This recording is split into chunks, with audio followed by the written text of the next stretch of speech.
Hey, what's up, everyone? Welcome back to Unquiet Live. We are coming at you from a new studio. We are at Balboa Recording Studios in Los Angeles, California. Huge shout out to Danny and Balboa Recording Studios for having us. And today we have a very special guest, Howler Honey. And before we get into that, I gotta let you know that today's video is sponsored by Distrokid. DistroKid gets your music into Spotify, Apple Music, all the online stores and streaming services, and they're honestly the best distributor out there. They give you 100% of the royalties. They don't take a cut besides just one yearly fee. And that's how it should be because making art and putting out music is already hard enough. You don't want people taking cuts of your money. So sign up for DistroKid. You keep 100% of your royalties. They have all these awesome marketing assets and tools to help you market your music correctly. And they're just the best. So sign up today. Use the link in the description of this video. You get a discount on your first year's fee. Plus, you support Unquiet Live all at once, so it's a win-win. And with that, we're going to get into this episode with Howler Honey. Enjoy. Thank you for tuning in, and shout out to DistroKid. Thank you.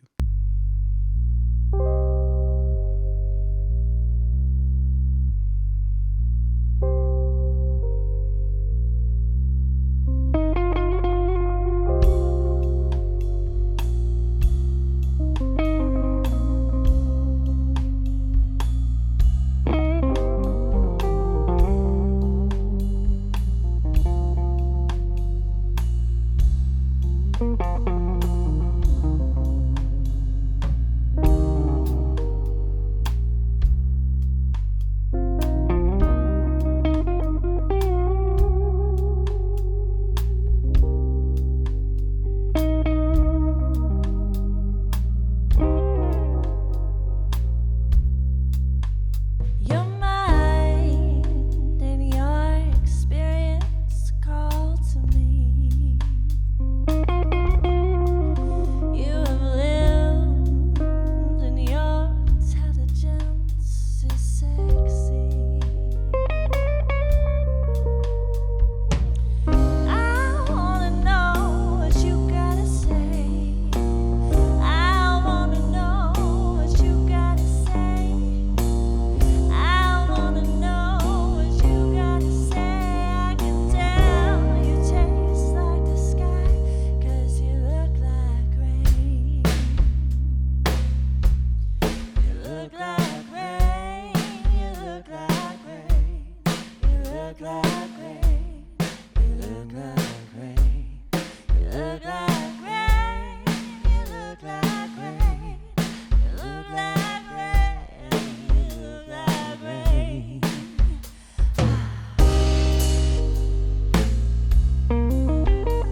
What's up, everyone? What's up, Unquiet family? We are here with the great Howler Honey. What's up, Howler Honey? Thanks for being here.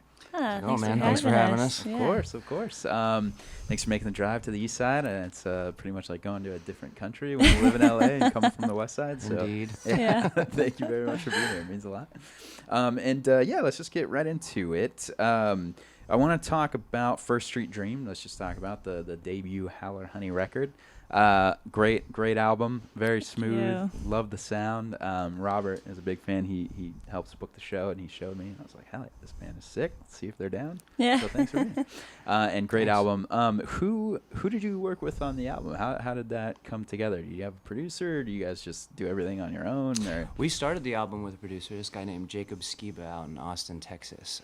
And he's done like Gary Clark Jr.'s music, and he's Sick. been Willie Nelson's engineer for the last 20 years, and a couple other cool bands like Black Angels and Black Pistol Fire. Got a cool little list of credits there. He was a great dude. We started the album with him, and then ended up finishing it in our apartment just off of some gear recommendations from him. Just ended up grabbing a couple microphones and, kind of finishing up our home studio and just kind of like... We actually moved to Austin, though, to do the album. So, so we did it in Austin because it was like at the end and everything, and we had some stuff going on, and we were working with him, and we were just really kind of wanted to... We're born and raised in California. Yeah. So we were like... We were actually living down the street from here before we left to go do the album. Oh, no. Yeah. Yeah, we were living That would have on... been much easier. So we toured through Austin and stuff, and we were just like, it's so beautiful here. It'd be so fun to come like record a record here. So we just decided to do it, and so we ended up making the rest of the album in our little apartment in Austin, and That's sick. basically just trying to like avoid all the air conditioner like sounds going on because it's so hot all the time. A lot of late night recording. Damn. Yeah. That's really cool. It sounds so good. Like it sounds so professionally recorded. Like I would have you. never guessed it was a home studio recording. So great work on that. Thank you. Man. Yeah, well, I mean, we had like a person kind of like we started it with him. So, we kind of got to see how he was doing some things. Also, it helps that this guy, Will Chasen, mixed it up in, he works out of Hyde Street Studios up in, which used to be Wally Hyder, which is like where all the like old school like 60s psychedelic San Francisco bands like recorded and all that kind of stuff. Sick. It's in San Francisco, yeah. And Hell it's yeah. like he mixed it in the room that like Jefferson Airplane did all their stuff, and Grateful Dead and Crosby, Stills, Nash. Yeah, and it has that really cool, like he took our stuff and just like made it, just like put some butter over it, That's so that helps. Yeah. It's incredible. Yeah, he's great. That's so cool. I mean, I wanted to ask this later, but just because it's a good transition. Your live videos that you did at 64 Studio, right? Mm-hmm. I feel like that reminds me of kind of the vibe you're talking about. Like it's such a historic like place. How was that experience, just being in there recording? That was great. Yeah, it's wonderful. I mean, Tyler, the engineer that we worked with, was awesome. And all the crew was cool. I mean, from the moment we called up, they were just so laid back, and like, cause we were trying to find a place to do the like live videos for the album, Yeah. And so we called around to a few different studios, which I won't name the names, but like the people were very like uptight and. We were kind of from Texas too, where like everything in Texas is like chill, I think our whole album was like 10 beats slower than it would have been if we did it here. Like it's so chill there. And you live by the river, you can't help it. Everything goes down 10 beats. So when we called 64 Sound Pierre, just from the moment he answered, he was just like, how's it going? Yeah, we got a time, Yeah. It was almost like coming from the other conversations, like almost unnerving how calm he was. It was like, honestly. Like, so do we have the slot or what? Yeah. It's like, yeah. I feel you. Yeah, I know. So yeah, I mean, it was fantastic. And then, of course, that place looks so cool. Yeah. The wood panels. I mean, it's a dream. Yeah, it was rad, and the performance was awesome. You had some backup singers too. That was sick. Yeah, those are our friends. Actually, we've known them forever. Oh, cool. And so we were like, hey, it was like it's really fun to have them on a session. Kind of and then reconnect, Yeah. our buddy Brian played drums for us for that session, and He's actually from the East Coast. He just moved over here not too long ago, and he's like the co-founder of the Dresden Dolls. I don't know if you guys know. It's like a punk cabaret style band that they started, and he played in the Violet Femmes for a while, and I don't know. He's done some crazy stuff, but so our style is a little different for him, but like he nails it. It's great. So he's really cool. Yeah, that's rad. So back to the album, "Summertime Slow" is probably say your biggest song, right? Biggest of yet? I think I think right now, yeah. Are you glad that that's the one that kind of peaked its head up? I could care less, man. I mean, to me, it was all like a collaborative effort, and we worked just as hard on each one. So you love all the children. All of them are our babies, you know. So. Yeah, that's awesome. Okay, I was gonna ask if you have a favorite track on it, but that was kind of my favorite. That one was. Yeah. That one was funny because for each song on the album, we probably wrote up to 5 songs for each one that ended up on there. Yeah. And that sort of like includes like full-blown songs or like different versions and stuff. Yeah. And that one was the one that we definitely wrote at least 5 songs for. But then when it hit, it just was like instant, and it came really fast. So that one has a certain magic to us, I think, cool. you know, Yeah. how quickly it came together at the end. And Tyrannosaurus Barbies, I think that was like our favorite for a little while. Nice. That was the last one we recorded. That's awesome. On the album, and that was pretty fun. So, but and Tilted Patrons is like kind of when we do it live. That's kind of one of our favorites to do live. So, yeah. That's awesome. Yeah, I mean this. I'm kind of curious. Like, I imagine Howler Honey is not your first band. You guys sound like very great musicians. Doesn't sound like a first band record. So how did Howler Honey itself come to be? Because I know you guys have known each other for a while. I've heard in other interviews, but like when did like Howler Honey begin, and what made you like start that? Howler Honey started in Texas. 2021, right? Yeah. It's like beginning of 2021. Because we've had multiple projects. Well, we had a bunch of projects before we even started working together. And then when we got together, we've had a few different projects together because like we just both come from really crazy different backgrounds. Like he's like a metalhead, like heavy, crazy hard rock, heavy metalhead guy, and I was like a Motown pop, musical theater, jazzy kind of thing. So us being together, that's awesome. Took us a little while. Like we had a couple different projects and just kind of we both like love so many different styles of music too. So like trying to find that middle ground was like a really fun experience. So we finally found it within like bluesy, jazzy, kind of like where we're at with Howler Honey feels like it kind of like, that's why we call it Howler Honey. So it's kind of like we like to get kind of heavy, like we're a little heavier when we play live, and then we have like the more chill like aspects and stuff. So yeah. Like that was, we've had some different projects. So Howler Honey was kind of, before we had Howler Honey, we had another band. We had a couple, I don't know how much we want to go into each band we had, because it was a lot of history. But we kind of ended at Howler Honey, which is like kind of a culmination of all of our different styles. We kind of found like a place where we felt like it was all meshing pretty well together. Yeah, we're excited because we feel like we can see this one lasting a long time. Yeah. And that feels like the accomplishment right there. It's like, okay, cool. Like we finally feel like we're working together well. It's not just like so eclectic that it's like unreachable for a listener or something, you know. And you know, this feels like very creative to us. Like we can do everything that we want, but it still feels like it feels very cohesive feeling when we work on it together. You know, that's awesome. So we're excited to share it. Like really excited to share it. You know? Yeah, hell yeah.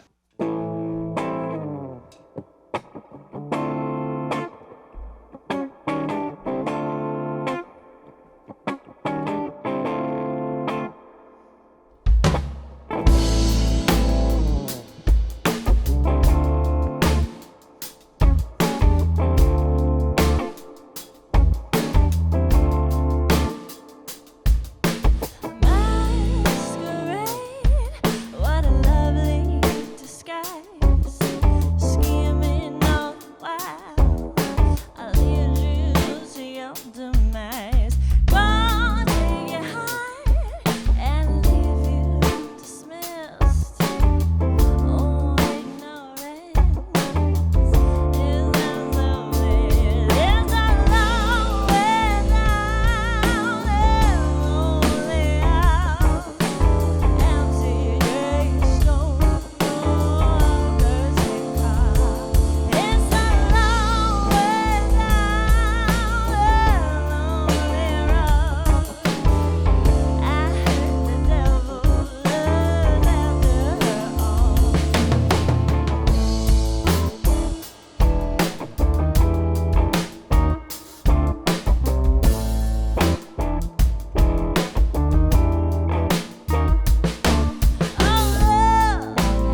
Do you miss anything about like the metal world or playing in like metal bands? You know, ooh, It goes up and down. like it's just it's really back and forth thing. No, actually, no, I don't. Because to be in a metal band full time, that is a level of angst that I just don't have anymore. To be honest. I love that answer. And also we found through this album this sort of way to sort of get that like energy that you feel here, like within this music in a funny way that I don't know if anyone would notice, but like a lot of what we found out on this record is if you put like the guitar riff on the bass, that has this big energy kind of always going underneath and stuff, and which is a thing that because we're already recording our next album right now, which I'm so excited about, because this first album we feel like we kind of like hit the tip of the iceberg of like, holy shit, okay, now we can, you know, expand and all this kind of stuff. So this whole thing is gonna be cool. That's awesome. Yeah. Hell yeah. I mean, it makes sense, because I was, one of my questions was how you would describe the genre of music that Howler Honey is, because it is like a very unique space, and so that makes a lot of sense that you guys come from such different backgrounds. And I love when musicians kind of have that, because you have two perspectives to play with and find this cool, unique, creative sound. So would you describe it as like bluesy, jazzy, like indie, soul? I think what did we decide on? We said like alternative indie, psychedelic, neo. We've been calling it California Noir. There we go. California Noir. I love it. That's what we call it. That's amazing. It's like amazing. Wearing a bikini with Uggs. Yeah, that's great. No shirt and a winter hat. No shirt and a winter hat. We're still always trying to define it, because like, you know, I don't know. Like I don't know if it's funny to hear you say that like it is unique, because we always go like every artist is always like it's this with that with a shade of purple and green, and then you're just like it's rock, like it's pop, whatever. So I don't know. Yeah, because I think at any point in time you could be like, well, it's really rooted in blues music, you know? Yeah. Whether it gets a little jazzy, whether it gets a little neo soul or something, gets a little psychedelic, whether it gets a little like, you know, we've heard that it's like trip hop. Like, a lot of people say like we're kind of trip hop sounding a little bit. For us, it's all blues kind of at the core, you know. That's so dope. Yeah. Love it. You know, can't help but have a ton of influences now, you know. Yeah. So much amazing music out. Absolutely. So true. It's exciting time for sure. Yeah. Well, I'm excited to hear it. I want to get into the music, but the last question I have, you played a show for Kurt Russell, and I'm very curious how that went and what happened with that, because that was badass. Oh, thanks. It was a fun night. He likes our music from way back. From our first project together we had was called Orchid. Orchid and Barrel. There we go. It's early for us. I'm still trying to remember how to talk. Yeah. So he likes our stuff from back then, and we've been playing his parties. Like he has once a year, he has these like wine club parties on a big winery out in like it's in Lompoc, kind of by Lake Solvang, and there's such a blast, and it's just everyone, you just like drink a bunch of wine and party, and just it's so fun, and people come from all over the country to come be a part of it, and and he just does it as part of like he has a whole like his winery is called Gogi Wines, and he has this whole company that he does all these things for. It's all off their like family nicknames. So Gogi is like his nickname. Oh, cool. Yeah. And all the wines are named after people in the family. So I think these parties kind of always mark like whatever like new wine he's putting out or whatever. That's you know? cool. So we're there to celebrate and happy to do it. That's so cool. It's really fun. Yeah. It's a really fun time. Wow, shout out to Kurt Russell. Yeah. That's really badass. Amazing. Well, it's great wine. It's great wine. I'm going to try. No hangover. I love it. I would just love to get into the music. I'm very excited to hear this, and thank you again so much for being here. Just a quick couple of shout outs for mine. Just a quick shout out to the one and only Topo Chico mineral water, which these kind folks are drinking and they're loving. Thank you for being the best partner. Thank you for keeping us alive. Our newest partner, the Guayaki Yerba Mate. You want some yerba mate? It's like a tea. It's like an energy tea kind of thing. I love yerba mate. And yerbas are great. So thank you, yerba mate. And last but not least, DC Shoes. DC Shoes has been our buddies, our partners for a long time now, and they help keep us alive so we can do what we do and meet amazing people like Howler Honey. So thank you so much, DC. And if you guys wanted to say any last mentions or things before we get into the music? Anything about the album or just shout outs? Our album's out now. We have some different sessions and stuff you can watch, and we're excited to do this one. It's all on our channel. We have our Instagram, Howler Honey. We're on Spotify, Apple Music, all the streaming services, and we're on YouTube and TikTok, and we're out there, so Amazing. you can find us. Yeah, let's play. Yeah, All right, I let's love do it. Awesome. Thank you so much. Thanks. Play me in, Juju.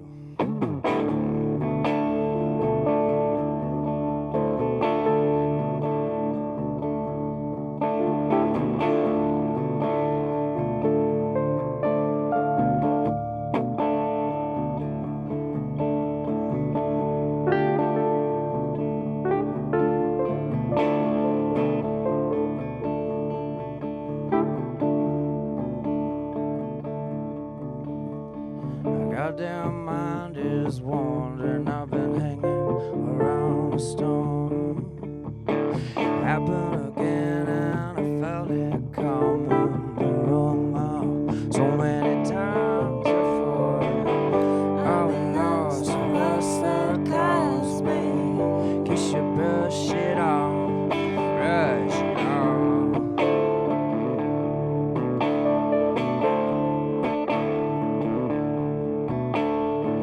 Feeling like the good Lord tipped you. Come on, get up off the ground. We are here 'cause we're not out there. Lazy said with another round, for another round. With another round.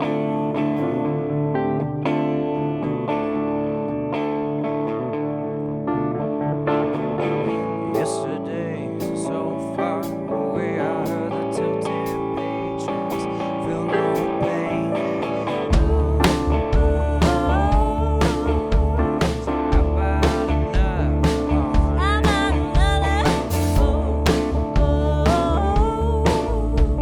You know it's what I need.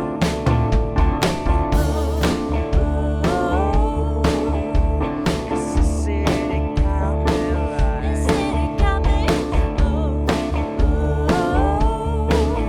There were lines in the street.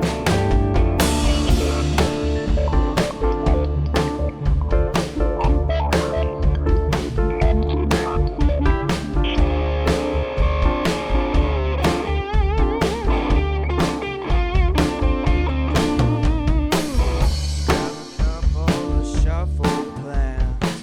Some others be by the hooch. Old memory of what's been done. Here we are, same old thing again. All the stars that don't seem to mine, don't seem to mine.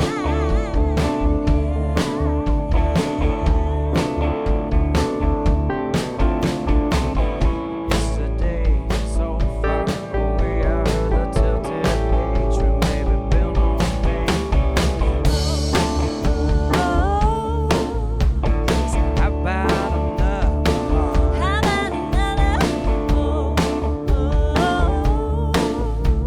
You know it's what we need.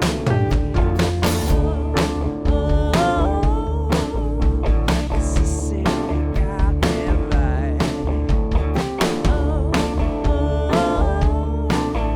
There were lines in the street.